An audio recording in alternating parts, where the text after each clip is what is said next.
बहुत सारे लोग यजीद के नाम पे इस्लामी तारीख़ में यजीद के बाद भी गुजरे हैं। बड़े बड़े मुहद्दिसीन हैं जिनके नामों में यजीद आता है। बात चल पड़ी है तो मैं छेड़ दूँ ये मौजू थोड़ा सा। मैंने कुछ दिन पहले एक बयान किया है कि यजीद के बारे में हज़रत मुफ्ती तक़ी उस्मानी साहब की राय मुतदिल है। मेरे ख़्याल में उनकी राय यह है कि यजीद का हज़रत हुसैन के क़त्ल में शरीक होना या उनके हुक्म पे क़त्ल करना ये किसी मुस्तनद रिवायत से साबित, बोलो भाई, नहीं है, साबित नहीं है। इसी तरह यजीद का शराबी, कबाबी, ये सब चीज़ें भी किसी मुस्तनद ऑथेंटिक रिवायत से साबित नहीं है। रिवायतें भी हैं, इस तरफ भी हैं, उस तरफ भी हैं, कोई मुस्तनद मजबूत चीज़ नहीं है। शरई शहादत चाहिए ना फासिक करार देने के लिए, तो वो नहीं है। इस बेस पे हज़रत मुफ्ती तक़ी साहब की राय ये है कि यजीद के बारे में क्या किया जाए, खामोश, ना रहमतुल्लाह अलैह बोलो ना लानतुल्लाह, क्योंकि अगर वो कत्ल में शरीक था तो रहमतुल्लाह बोलने पर पकड़े जाओगे क़यामत के दिन, और अगर नहीं था तो लानतुल्लाह बोलने पर पकड़े जाओगे। ये बात मैंने कही और मेरी शामत आई। होल सेल के हिसाब से लानतें, लानत इस पर, अल्लाह करे तेरा हशर यजीद के साथ हो। इतनी गालियां पड़ी हैं। तो मैं आज ही की बात है, सुबह एक शिया से मेरी मुलाकात हुई। वो ज़रा एजुकेटेड आदमी है, पढ़े लिखे आदमी है। मेरा कुछ माली लेन देन उनसे, आप भी थे ना उस वक्त, सुबह ये भी बैठे हुए थे। बैंक में जाना हुआ, वो काम था मुझे वहाँ पे बैंक में, वो क्योंकि मेरा उनसे वास्ता पड़ता रहता है। तो मैंने उनसे ये कहा, मैंने कहा देखो आप पढ़े लिखे आदमी हो, आप शिया हो, मुझे एक बात बताओ, मैं अगर ये कहता कि हज़रत हुसैन के कातिलों पर लानत भेजना जायज़ नहीं है तो आप 100 दफ़ा मुझ पर लानत भेजते। हम कहते हैं हज़रत हुसैन के कत्ल में जो जो शरीक था, जिसने हुक्म दिया हज़रत हुसैन के कत्ल का, करोड़हा लानत हो उसके ऊपर, करोड़हा लानत। लानत का लफ्ज़ उसके लिए क्या है, छोटा है, करोड़हा लानतें उसके ऊपर। ये हमारा अकीदा है और अहले बैत से मोहब्बत का तकाज़ा है। बाकी यजीद उस कत्ल में शरीक था या नहीं था, ना इस बारे में हमें हज़रत हुसैन का कोई कौल मिलता है, ना कोई सही हदीस मिलती है, ना कोई बहुत मुस्तनद तारीख़ी, बोलो भाई, रिवायत। इस बारे में हमें मिलता है तो ख़तीबों की तकरीरें मिलती हैं, और अगर अइम्मा कराम से, मुज्तहिदीन से, बड़े बड़े हज़रात से, फ़ुक़हा से अगर इसके ख़िलाफ़ साबित है तो इसके हक़ में भी साबित है।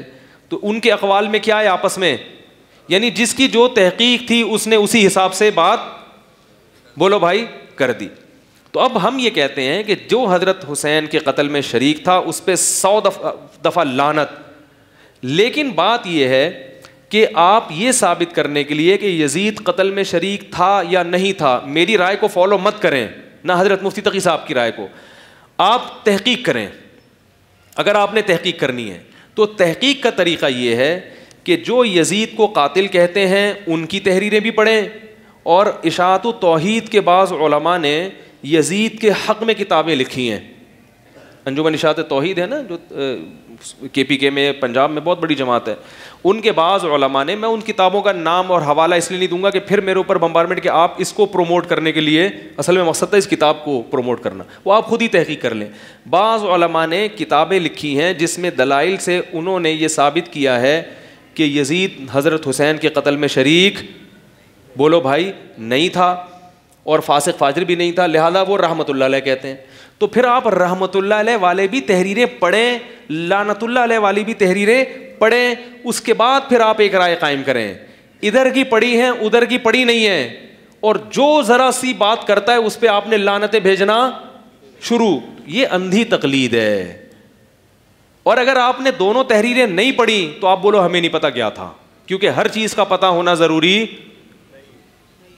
भाई हर आदमी के पास इतना टाइम नहीं है ना कि इधर की भी सुने उधर की भी सुने। और ये इस्लाम के बुनियादी मसाइल में से है नहीं। इस्लाम के बुनियादी मसाइल में इतनी चीज़ तो है कि अहले बैत का दुश्मन और उनका कातिल लानती है, उससे हम किसी सूरत में मोहब्बत नहीं कर सकते। ये तो हमारे ईमान का हिस्सा है, क्योंकि अहले बैत से मोहब्बत हमारे ईमान का जुज़्व है। लेकिन ये था या नहीं था, ये तारीख़, हिस्ट्री बताएगी, और तारीख़ी रिवायतें दोनों तरफ हैं। तो दोनों तरफ की किताबें पढ़ के आप फैसला करें। फिर आप मुझे भी गालियां दे सकते हैं, अहल हैं। जब तक आपने दोनों जानिब की किताबें नहीं पढ़ी तो आपके लिए वही राय बेहतर है जो मेरी राय है कि चुप करके खामोशी से बैठ जाओ, ना लानतुल्लाह अलैह कहो और ना रहमतुल्लाह। क्योंकि अगर लानतुल्लाह अलैह हुआ तो रहमतुल्लाह अलैह कहना क़यामत के दिन गले पड़ जाएगा, और अगर वो निकला लानतुल्लाह तो फिर रहमत, अगर वो निकला रहमतुल्लाह तो फिर लानतुल्लाह अलैह कहना क़यामत के दिन क्या पड़ जाएगा, गले। तो इसलिए बेहतर है इजमाली बात की जाए कि जो भी हजरत हुसैन के कत्ल में करबला में शरीक था, करोड़ा लानत उसके ऊपर। बस कौन था हमें नहीं, मुझे नहीं पता, कम से कम ये नहीं आप ये कह सकते हैं मुझे नहीं। और अगर आपको पता है तो फिर दोनों किताबें पढ़े आप, जो इशाअत तौहीद के उलमा ने उसके हक में लिखी हैं, ये बात सलफ़ी उलमा ने भी लिखी हैं, वो भी पढ़ें आप, और उसके मुखालिफ भी पढ़ें, फिर एक राय कायम करके आपको क्लिपबाजी की इजाज़त है। मुफ्ती तारिक मसूद साहब के बयानात सुनने के लिए youtube.com/मुफ्ती तारिक मसूद को सब्सक्राइब करें, और अगर आप लाइव वीडियो को कभी भी मिस नहीं करना चाहते हैं तो सब्सक्राइब करने के बाद बेल आइकन पे क्लिक करना मत भूलें। जज़ाकल्लाह।